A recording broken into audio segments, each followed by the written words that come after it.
sugieren que tenemos que ver. Luego el día lunes, la teoría vamos a ver cardiopatía isquémica, infarto, isquemia reumática y cardiopatía reumática. ¿Ok? Y lo que hay es precisamente la práctica de cardiovascular es muy poquita. Las piezas que están todavía son una cardiopatía isquémica crónica y un infarto. No hay más nada. Y de valvulopatía tampoco he visto. Bueno, este es un tema que ustedes van a desarrollar bastante en medicina interna porque abarca varias disciplinas y son las vasculitis, es decir, las inflamaciones que suceden en un vaso. ¿Okay? El concepto de vasculitis, ¿okay?, es este que está aquí. Inflamación y necrosis por la consecuente disminución del flujo sanguíneo. Si solamente hay inflamación, no es vasculitis. La vasculitis tiene que tener necrosis para que merme el flujo sanguíneo. Es decir, estos dos conceptos van de la mano. Ya se supone que ustedes aprobaron la primera unidad y saben que es una inflamación y saben que es una necrosis.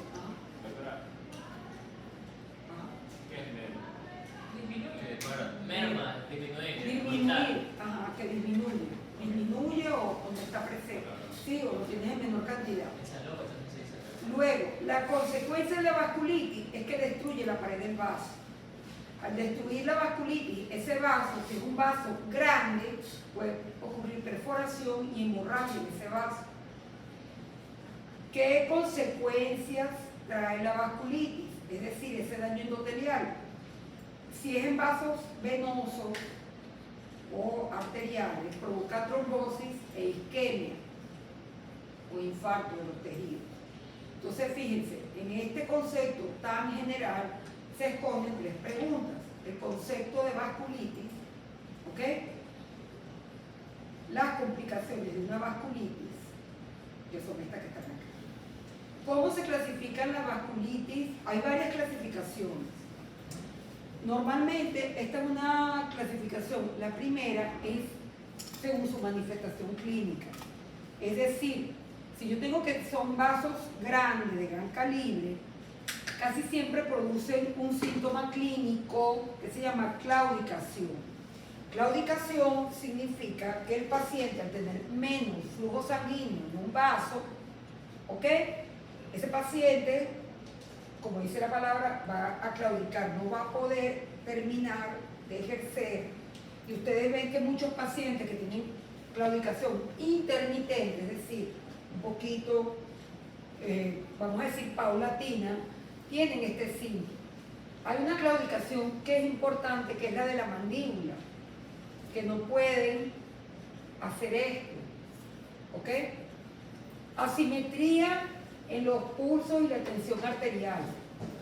Eso también es un signo de vasculitis o de daño a un vaso de gran calibre, con ausencia de pulso.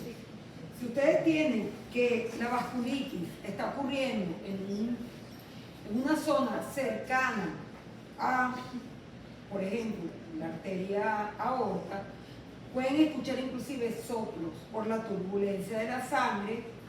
Y esto consecuentemente lleva a que la aorta, si la vasculitis, por ejemplo, la vasculitis de la sífilis, que era muy común en los años 60, el paciente característicamente tenía soplos y por daño valvular y por daño al vaso tenía dilatación de la aorta.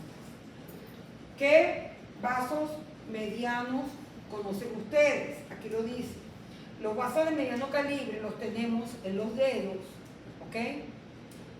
Y casi siempre también pueden haber vasos junto a nervios de mediano calibre. ¿Qué significa eso? Cuando ustedes estudiaron anatomía, vieron que al lado de un nervio, siempre corría el paquete vascular que estaba representado por un vaso, ¿ok? vaso. Este es el nervio y este es el vaso sanguíneo. ¿Ok? ¿Qué pasa cuando este nervio recibe irrigación de este vasito que está acá y este vaso está destruido? Entonces el paciente tiene síntomas debido a que el nervio no está cumpliendo, o sea, tiene problemas para su nutrición y su funcionamiento. Y eso es lo que explica que muchos pacientes tengan mononeuritis múltiple. ¿Ok? Por eso es la razón de que muchos, vamos a decir, vasculitis, primero le estudia un neurólogo antes que una persona especializada en enfermedades vasculares. Gangrena digital. ¿Qué pasa cuando yo tengo gangrena digital? ¿Qué les dije yo a ustedes? El pie diabólico. ¿Ah? El pie diabólico. El pie diabético, porque en los vasos, recuerden que ustedes tienen vasos que tienen circulación terminal, pero no tienen muchas colaterales. Entonces, al no tener colaterales, ocurre isquemia del miembro y, por supuesto, gangrena digital. Lívido reticulares. El lívido reticulares, ¿ok? Y los nódulos cutáneos suceden como dos manifestaciones aisladas de pacientes que tienen vasculitis casi siempre asociada a enfermedades del colágeno.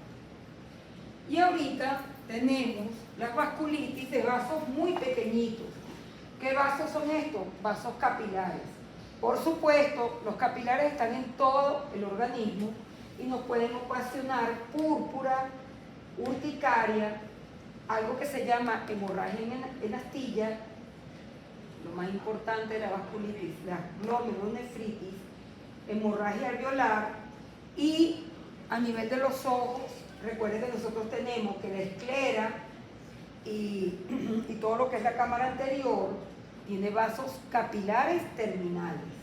Por lo tanto, ustedes ven que los síntomas y la clasificación de vasculitis, esta clasificación, según mi criterio, hay que ser MacGyver, hay que ser muy estudioso, porque clínicamente esos síntomas se pueden confundir con un montón de patologías asociadas. ¿Qué pasa cuando el paciente tiene una enfermedad de base tipo inmunológica, lupus, diabetes? ¿Ok? Puede presentar síntomas sistémicos como fiebre, pérdida de peso o artralgia. ¿Cuál es la púrpura? Púrpura, ahorita les voy a definir púrpura. Creo que eso la voy a explicar en la clase práctica, pero tiene que ser. Púrpura son pequeñas extravasaciones de eritrocitos menores de 1 milímetro. Esa es la púrpura. La púrpura es una manifestación clínica. Sí, pero eso en la púrpura trombocitopénica, mal llamada púrpura trombocitopénica, no hay vasculitis. Claro, porque es un fenómeno autoinmune. ¿Ok? Entonces, la uveitis sí. ¿Pero qué? La uveitis, ustedes no saben qué es la uvea. La uvea es la cámara anterior del ojo, donde están el cristalino, la córnea y ¿cómo es que se llama? La intersección de la cámara anterior de la cámara anterior del ojo. La uvea está en el ojo, en la cámara anterior, ¿ok? Pero a mí me gusta, y esta es la clasificación que vamos a adoptar en esta clase. Y es la clasificación en base al tamaño del vaso y a su factor etiológico. Entonces, si es de vasos pequeños, será vasculitis de vasos pequeños. Si es de vasos medianos, vasculitis de vasos medianos. Y si es de vasos grandes, vasculitis de vasos grandes. Eso es según el tamaño. Pero si es de etiología infecciosa, ¿ok? Es muy importante que sepa que la vasculitis de origen infeccioso casi siempre se cura. Y luego tiene la vasculitis que no están asociadas a infección, como lo son las que se producen en las enfermedades del colágeno. Entonces vamos a tratar de mencionar algunas de estas. Las vasculitis de vasos grandes casi siempre suceden en vasos tributarios como la aorta. Y las vasculitis de vasos grandes suceden también en vasos de mediano calibre. Pero cuando ustedes tienen solamente que está restringida a este lado, se tienen que aprender esto. Hay dos enfermedades de vasculitis de vasos grandes, que son la enfermedad granulomatosa tipo arteritis de células gigantes o de Takayasu. ¿Ok? Luego tienen las vasculitis de medianos vasos. Y aquí tienen dos grandes enfermedades que son, escúchenme, ustedes están viendo inmunología y a partir de aquí tienen que hacer un switch porque es importante que sepan que hay vasculitis mediadas por inmunocomplejos. Y la inmunomediada por inmunocomplejo es la panarteritis nodosa. Nudosa se escribe así. Miren, por favor, en el examen y en todas las cosas que hicimos, todo lo que está aquí, yo lo pregunto y ustedes tienen que escribirlo. Si aquí dice panarteritis nudosa, no me vas a poner panadería nodosa o lo que se te ocurra, porque es que vino unos términos que me asusté, ¿oyeron? Escriban y lean. Luego tienen una que es completamente diferente, que es una enfermedad también mediada por complejos que atacan a la célula endotelial. Y aquí tienen como prototipo a la enfermedad de Kawasaki. ¿Okay? La enfermedad de Kawasaki es una enfermedad de vasos medianos que casi siempre, el 90% de los casos, toma los vasos coronarianos, las coronarias. Y es más frecuente en niños que en pacientes adultos. Ahorita se le suma a la enfermedad de Kawasaki el COVID-19. Sí, porque el COVID se sabe que puede producir cierto número de pacientes, pueden producir anticuerpos anticélulas endoteliales. Entonces, repito, vasculitis de medianos vasos tiene la que está mediada por inmunocomplejos, panarteritis nodosa, vasculitis de medianos vasos que se originan por anticélulas endoteliales, la enfermedad de Kawasaki. Y la de vasos grandes tenemos dos, la arteritis de células gigantes o la enfermedad de Takayasu. Sí, la enfermedad de Takayasu.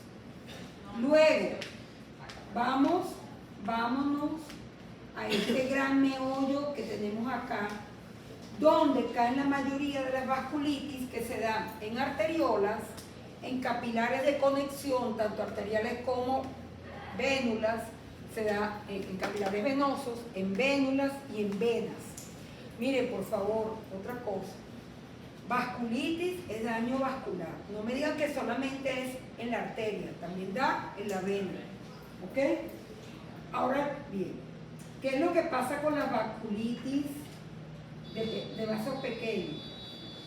El problema es que ustedes todavía no saben medicina interna. Al no saber medicina interna es un grave problema porque las vasculitis son aproximadamente 3 capítulos del Harrison. Y se tienen que aprender que las vasculitis que tienen escasez de inmunocomplejos, que significa que no se forman complejos inmunes, son aquellas que se han denominado vasculitis con ANCA. ¿Qué significa ANCA? A, N, C, A. ¿Qué? No levanto mejor esa vaina que se proyecta. No importa. que no sé ni cómo se hace. ANCA. Ayer lo contó. Sí, pero es que yo no tengo el botón. No, se aplaza nomás. Este ya vi. Ajá, pero ¿quién lo va a aplastar? Ahí está Rodney, Rodney Hunt. Bueno, aquí está. ¿Qué es el ANCA? El ANCA significa anticuerpo, neutrófilo, anticuerpos, antineutrófilos, citoplasmáticos, ¿ok? Y anticuerpos antinucleares, antineutrófilos y citoplasmáticos, ¿ok? Esas vasculitis que son ANCA positivos, lamentablemente, son 3. Yo, como ustedes no han visto neumo, voy a hacer una concesión, porque sé que este tema, ustedes lo tienen que ver como parte de medicina interna. Y sencillamente, no les voy a preguntar esta parte de aquí, porque no saben medicina interna, y eso es una maldad. Entonces simplemente se van a aprender las entidades. Las entidades que son con escasez de inmunocomplejo, casi siempre son anticuerpos anticitoplasmáticos, ¿ok? Y de neutrófilos, son la polivasculitis microscópica, una señora que se llama granulomatosis de Wegener, que la voy a explicar ahorita, granulomatosis, se llama así, de Wegener.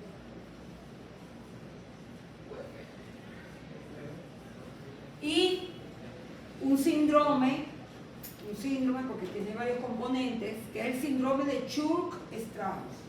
Por favor, esa clase está montada en la plataforma. Entonces, si yo coloco que es Churg-Strauss, que por ejemplo, en el examen se puede preguntar, el síndrome de Churg-Strauss es una vasculitis de vasos pequeños, medianos o grandes. Pequeños. ¿Ok? Está mediada por inmunocomplejos ANCA. Sí. ¿Ok?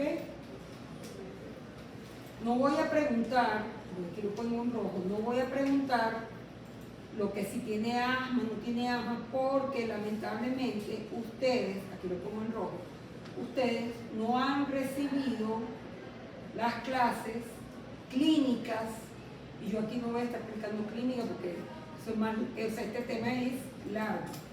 ¿Ok? Entonces, aquí tienen 3 vasculitis.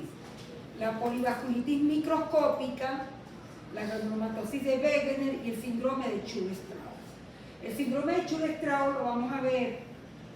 Aquí tienen que saber que hay una vasculitis que está en los vasos pulmonares. Casi siempre, estos pacientes, todo lo que tienen en común estas 3 patologías, es que todas cursan con asma, unos cursan sin asma, estas dos, el Wegener y la vasculitis microscópica, pero hay una vasculitis que sí cursa con asma, que es el síndrome de Churg-Strauss. ¿Ok? Luego tenemos otro gran grupo de las vasculitis de vasos pequeños, ¿ok? Que ustedes también tienen que conocer, que son esas vasculitis que están mediadas por inmunocomplejos, entre los cuales tenemos, y se las tienen que aprender así, el lupus eritematoso sistémico, LES, ¿ok? La enfermedad IgA, que se llama púrpura de Heno-Schollen o Schollen-Hennig, la crioglobulinemia, también se le llama vasculitis por globulinas, y la enfermedad de Goodpasture. Estas son todas entidades de vasos pequeños, de vasos pequeñitos, que son de origen, ¿cómo? Son de origen mediados por inmunocomplejos. Eso es importantísimo porque en esta clasificación ustedes se la van a encontrar en todas partes de la medicina interna.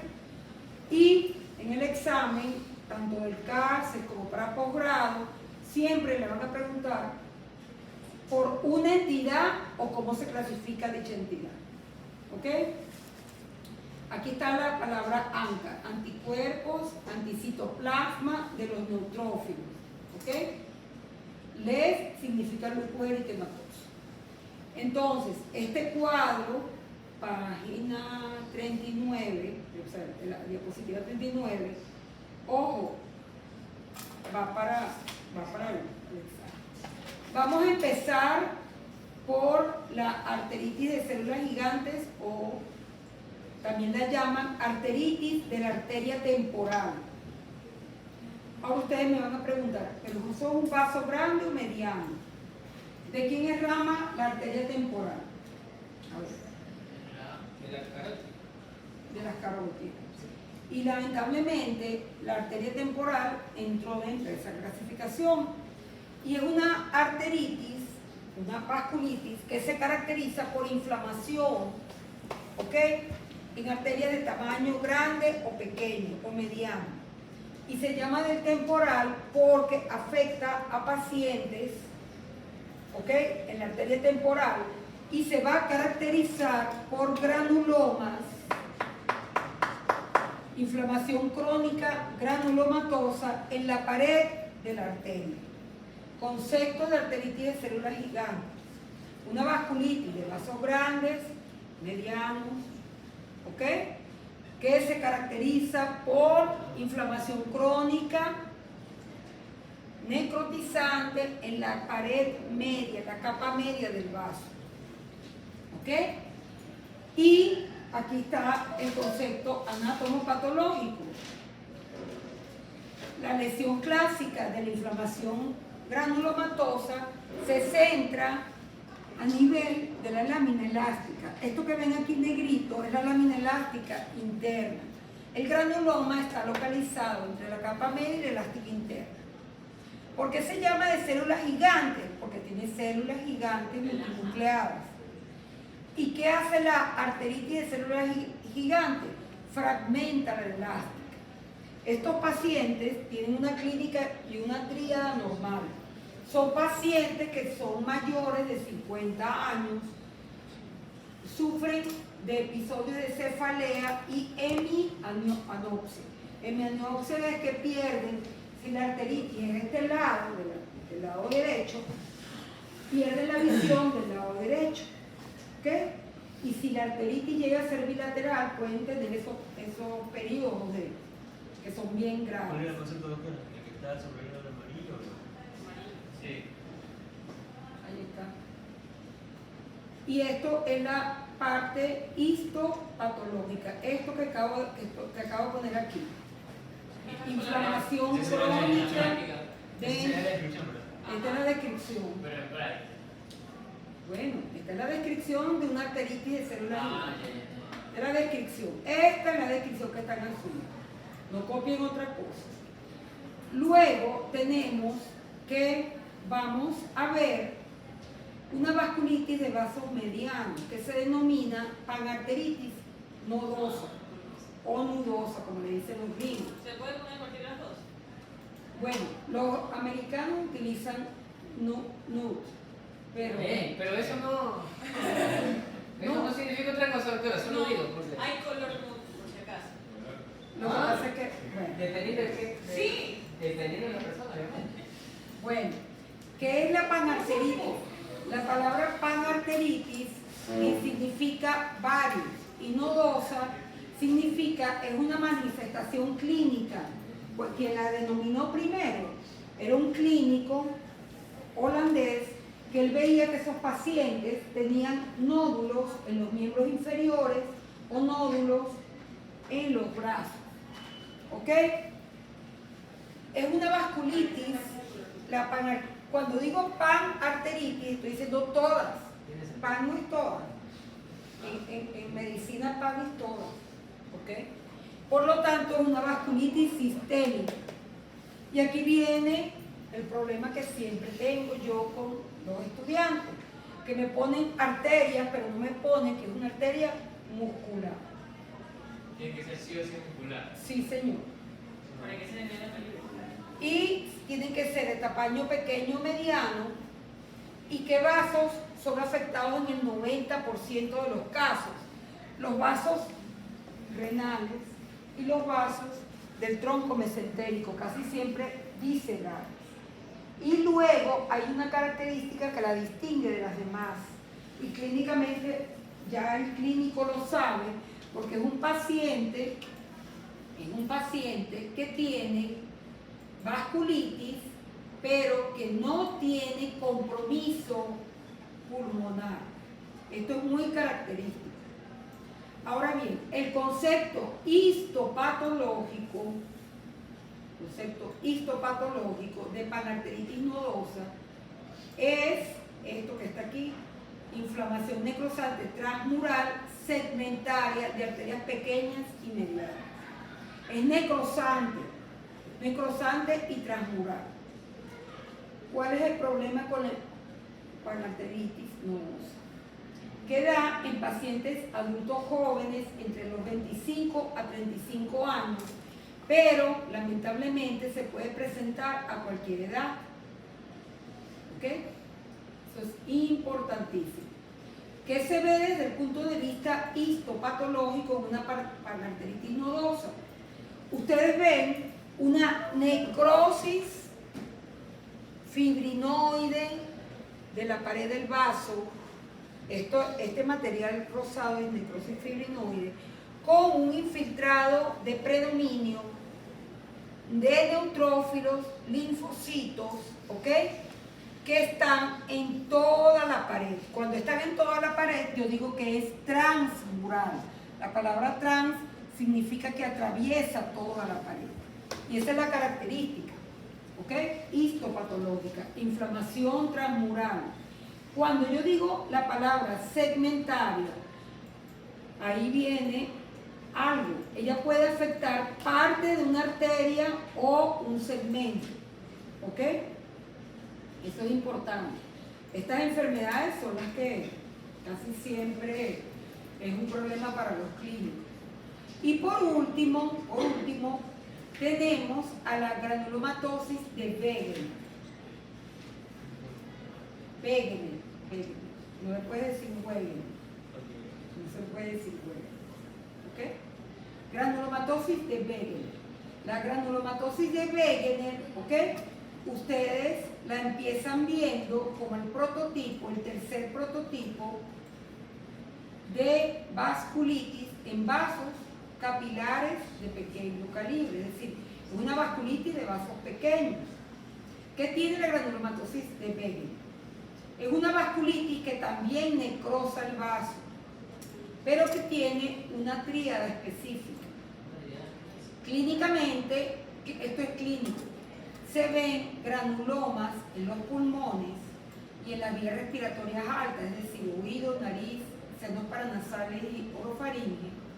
Y hay una vasculitis de vasos pequeños, capilares, vénulas, arteriolas y arterias pequeñas, en los pulmones y en las vías respiratorias altas.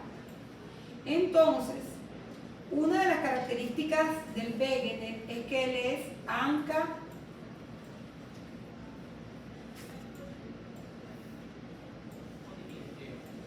positivo. ¿Ok? Pero entonces aquí yo juego mucho con la clínica, porque fíjense, de las 3 vasculitis que les he explicado, que son de arterias pequeñas, la clínica es diferente, la presentación también es diferente, y es importante entonces que tengan eso presente. ¿Qué estamos viendo entonces en la práctica? 3 vasculitis: la granulomatosis de Wegener, la panarteritis nodosa, la arteritis de células gigantes. ¿Ok? Bueno, ya hemos visto arteriosclerosis, ya vimos vasculitis, y ahora vamos a un gran capítulo bien bonito que se llama tumores vasculares, es decir, tumores de los vasos sanguíneos. ¿Ok? Y aquí vamos a empezar por hablar, antes de pasar la vasculitis, quiero que sepan que en los vasos, ¿no?, esto que se llama fenómeno de Raynaud, esto no es una vasculitis.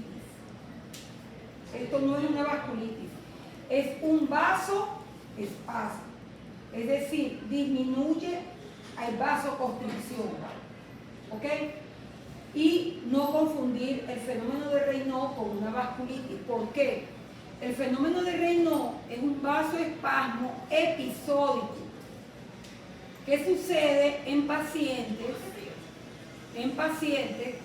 que se les desencadena a nivel del, o sea, por cambios ambientales del frío o tensión emocional, y ese vasoespasmo ocurre a nivel de arterias de pequeño calibre a nivel digital. ¿Qué es lo que pasa a nivel digital de las manos o los pies? ¿Qué pasa? Hay pacientes que, por ejemplo, si desciende mucho la temperatura, por debajo de 10 grados, empiezan a tener los dedos morados. Pero ¿cuál es la característica? Porque el frío siempre induce vasoespasmo. Que estos pacientes empiezan a tener hipoperfusión. Al tener hipoperfusión, ustedes notan en los dedos que el paciente siente como una parestesia. Parestesia es que siente hormigueo. Y dice que siente como si le pulsaran el dedo, como si le latiera el dedo. ¿Ok? Y se manifiesta por cianosis, palidez del dedo afectado, y el problema es que el paciente, esa parestesia hace que le duelan las manos, y si el vasoespasmo es grande pueden haber úlceras digitales. Lamentablemente el fenómeno de Raynaud es de mujeres. ¿Por qué de mujeres? Dicen que muchas veces tiene que ver con los estrógenos y la tensión emocional.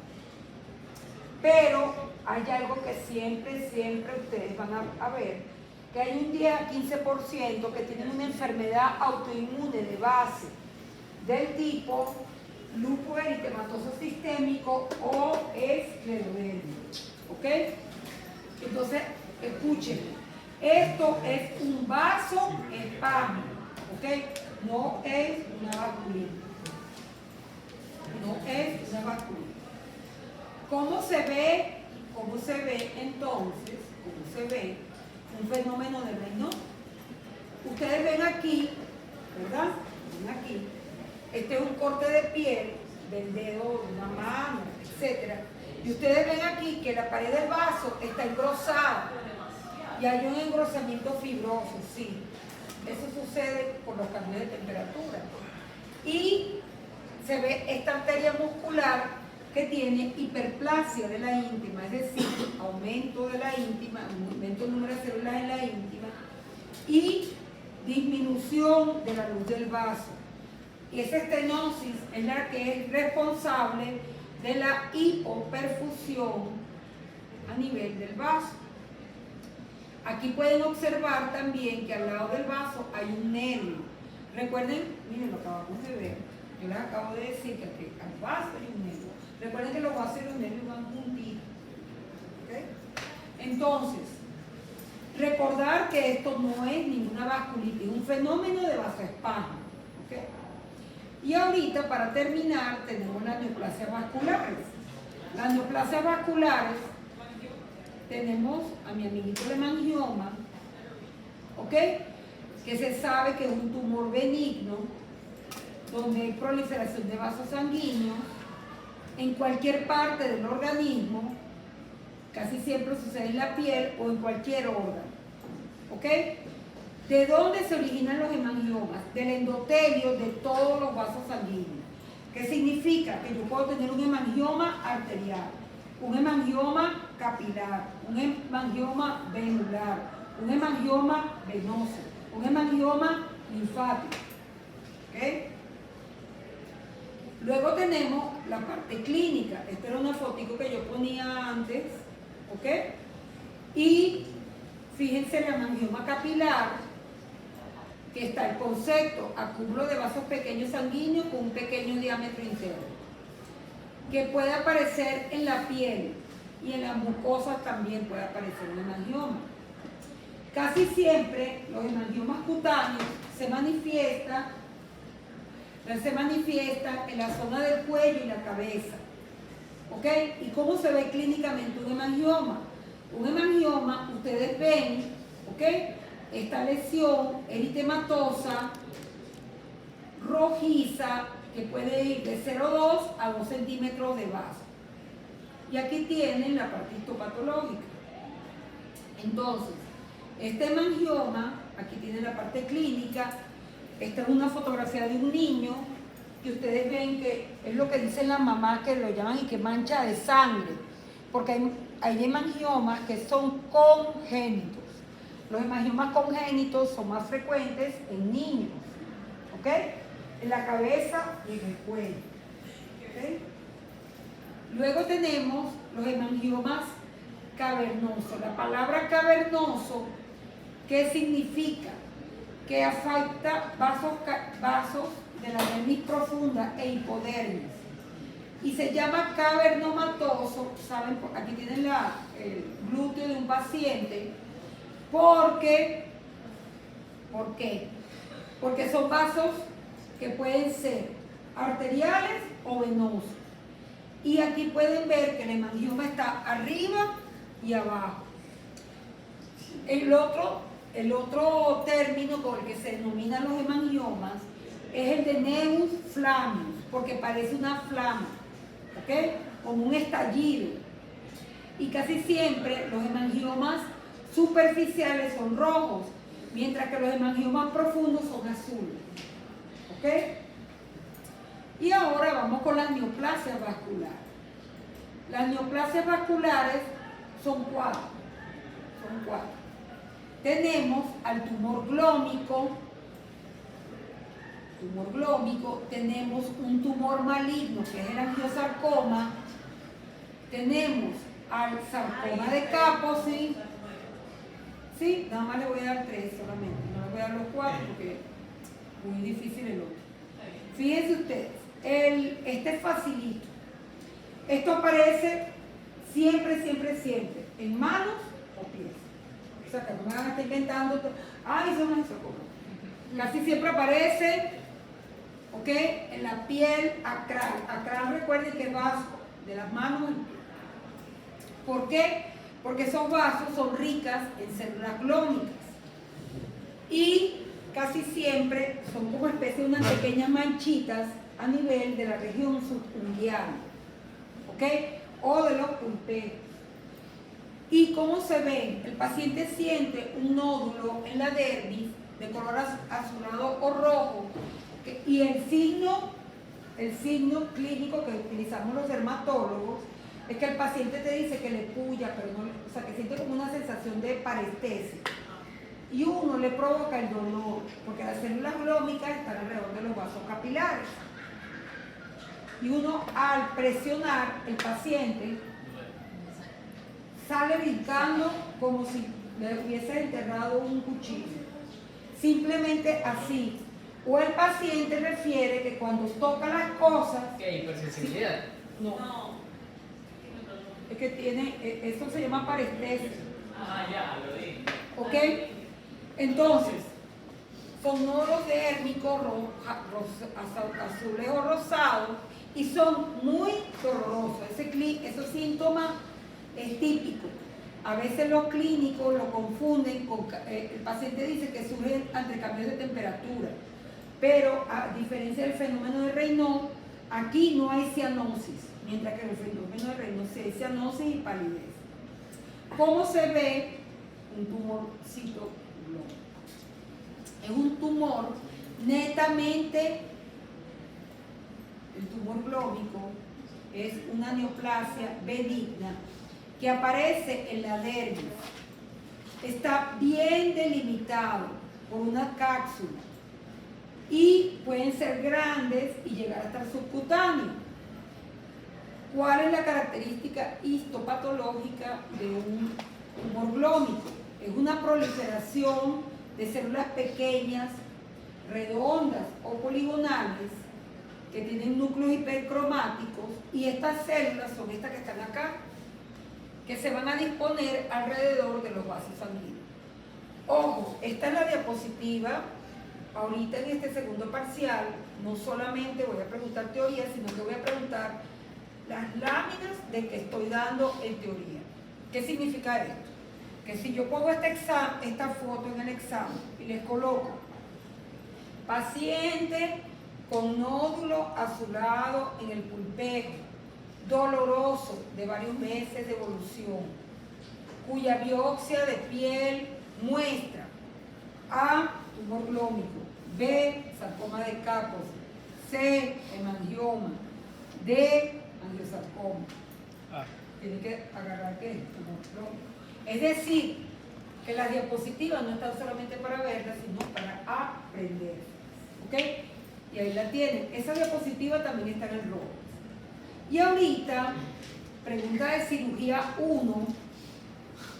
Pregunta de cirugía 1.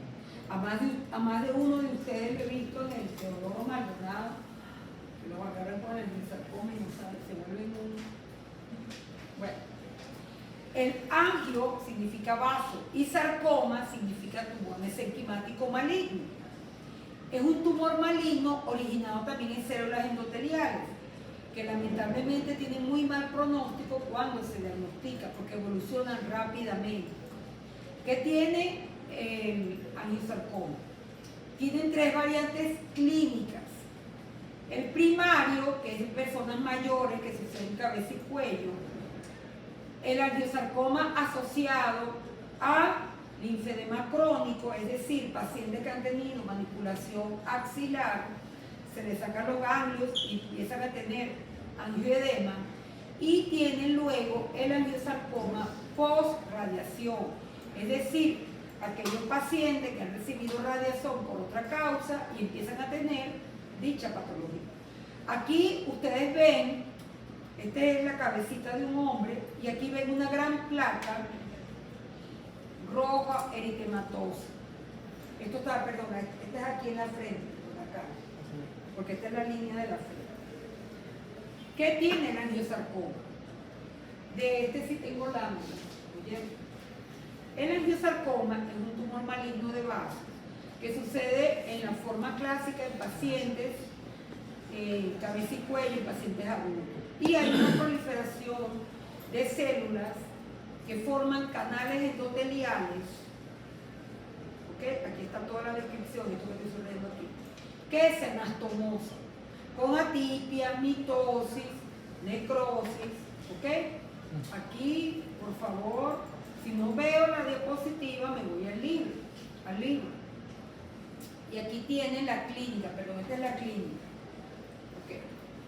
Luego tenemos esta lesión que está muy de moda en pacientes inmunocomprometidos, que es el llamado sarcoma de Kaposi. Este sarcoma de Kaposi fue descrito en el año 1848 por un médico húngaro que se llamaba Maurice Kaposi. Maurice Kaposi veía que en pacientes que tenían las defensas bajas, que tenían algún problema sistémico, aparecían múltiples lesiones maculares rojizas, ¿ok? En todo el cuerpo y en toda la piel. Esta es una neoplasia maligna, también de vasos sanguíneos, que se manifiesta en forma de tumores o lesiones maculares. Actualmente, el sarcoma de Kaposi es un marcador del SIDA, es decir, del síndrome de inmunodeficiencia adquirida. Porque estos pacientes, para tener sarcoma de Kaposi, tienen que tener infección por el virus herpes humano tipo 8. Se dice que este virus es el que ocasiona este tumor vascular. Este virus ocasiona el sarcoma de Kaposi. ¿Por qué sucede un sarcoma de Kaposi en un paciente que tiene alteración de su sistema inmunitario? Porque se dice que los pacientes que tienen un sistema inmunitario con hiperactividad tienen niveles elevados de citoquinas que estimulan el crecimiento vascular. Y este crecimiento vascular lo potencia este virus del tipo herpes humano tipo 8. ¿Ok? Tienen que aprenderse eso porque se lo van a preguntar cuando vean, principalmente los que vayan al Teodoro Maldonado con el doctor Pérez. Miren, yo les voy a decir una cosa, esto es una pandemia lo que estamos teniendo ahorita. No digan ustedes, cuando estén en la rural, ese paciente tiene ronchas. No. Eso no son ronchas. Estos no son ronchas, estas son múltiples lesiones en todos los estadios. Estos son tumores, pueden tener máculas, pápulas y nódulos en el tronco, ¿ok? Que siguen las líneas de tensión. Hay una película muy famosa que se llamaba Filadelfia.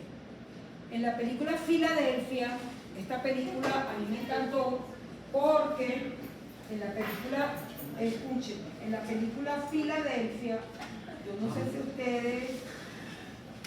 ustedes estaban muy chiquitos, ¿ok? Pero en la película Filadelfia, que fue protagonizada por Tom Hanks, ¿ok? Ustedes lo buscan aquí en Wikipedia y hay algo que es importantísimo. Este señor tenía, esta película sucede, estos son hechos reales, ¿ok? Él apareció con, déjenme buscarle acá, aquí el dato rápido, ¿ok? Él tenía un montón de máculas, déjenme ponérselas acá para que ustedes vean, porque, ok, en esta película, en Filadelfia, el paciente, él tiene, en Filadelfia, no se las voy a poner con sonido, pero si quiero que vean esto. Estos son los pacientes que ustedes van a ver.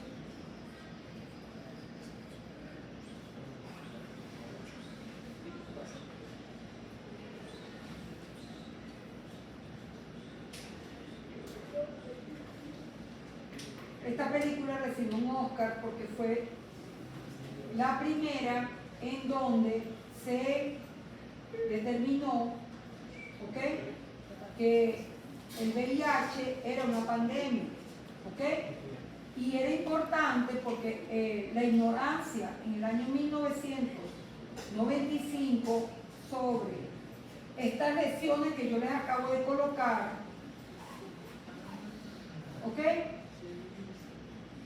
Este paciente, que era Tom Hanks, en aquel momento, muy jovencito, tenía múltiples lesiones de sarcoma de Kaposi.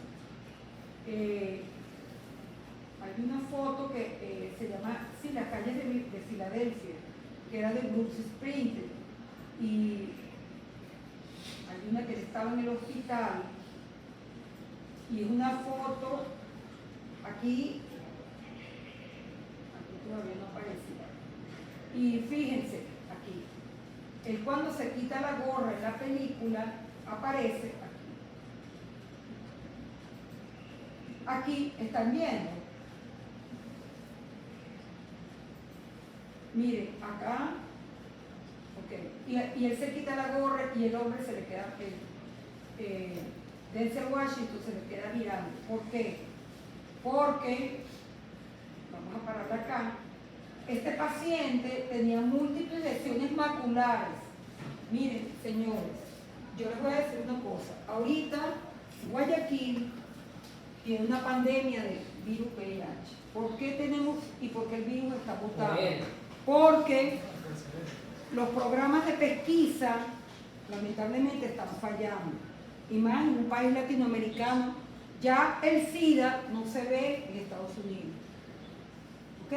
En el año 95 no ha nacido ninguno de ustedes, pero ya el SIDA no se ve. ¿Por qué? Porque es una enfermedad donde los antirretrovirales han funcionado, mientras que aquí no. El paciente se le da tratamiento ya en fase cuando tienen menos de 500 linfocitos CD4 circulantes, y este paciente, a pesar de que reciba tratamiento, no va a responder. Ojo, son lesiones que llaman la atención, que el paciente dice que le aparece en un lado, es una mácula, y luego se transforma en un nódulo, y luego ese nódulo se ulcera. Casi siempre de pacientes jóvenes. Guayaquil ahorita, el Ministerio de Sanidad está tratando Pero lo que pasa es que no se, en ningún trabajo se puede pedir VIH porque dicen que es discriminación. Pero en los Estados Unidos, de ser cero positivo, es decir, el paciente que es cero positivo, eso es un secreto médico y no se discrimina. Por eso es que es muy raro ver pacientes VIH en países desarrollados. ¿Ok? Y por último, ya esta es la última diapositiva, tienen que aprender que el sarcoma de Kaposi es más frecuente en pacientes inmunosuprimidos, aquí lo tienen, e histopatológicamente ustedes ven porciones angiomatosas que se ven en un linfangioma y estas células de estirpe sarcomatosa que ven acá. Son células fusiformes, es decir, alargadas con mitosis aquí. Y esta es la diapositiva de mi libro de dermatología general del CISPAC. Miren, yo le voy a decir una cosa. Aquí hay un docente de la dermatología. Doctora Mocoso. Ya sabemos eso. Ya leímos el primero y ya sabemos que nos la vamos a volver. Sí, pero en dermatología a ustedes los traen. Pero 100 micro ya era. En el programa nos trató feo. Bueno, pero ya ustedes tienen que ya Sí, ya sabemos. saber dermatología y no digan que esto no se lo pregunten. Entonces ya con esto, el día lunes vamos a tener el resto de la clase. Ahorita vamos a... Vamos a revisar las notas. Sí, claro, ya terminé.